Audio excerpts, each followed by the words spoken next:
C'est la dette, elle s'élève aujourd'hui à 2800 milliards d'euros. Et ces 2 dernières années, épidémie oblige, elle a augmenté de 560 milliards. Face aux crises profondes qu'on traverse, on a bien vu dans vos programmes respectifs que vous alliez dépenser beaucoup de promesses, des embauches de fonctionnaires, une baisse des taxes, une baisse des impôts. Est-ce que ça veut dire qu'on continue à creuser le déficit? Ça n'est pas un sujet, un vrai sujet? Évidemment que c'est un sujet. C'est pour ça que moi je rappelle l'exigence de responsabilité qu'on a. Vous disiez qu'on est de la jeune génération.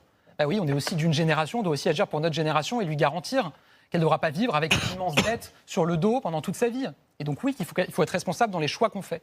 Et donc moi, ce que je redis, c'est qu'on a un projet qui est financé, qui est responsable. Je rappelle qu'Emmanuel Macron, avant la crise Covid, avait ramené notre déficit sous les 3%, ça faisait 15 ans que ce n'était pas arrivé. Il avait sorti la France de la procédure pour déficit excessif à Bruxelles. Ce n'était pas arrivé aussi depuis de très nombreuses années. Donc on a montré qu'on était capable de faire les réformes, on continuera les réformes. Il y a la réforme des retraites que j'évoquais, il y a des réformes sur l'assurance chômage qu'on va poursuivre aussi, il y a des économies qui vont être faites par la numérisation, la e-prescription, il y a des réformes de structure qui vont être faites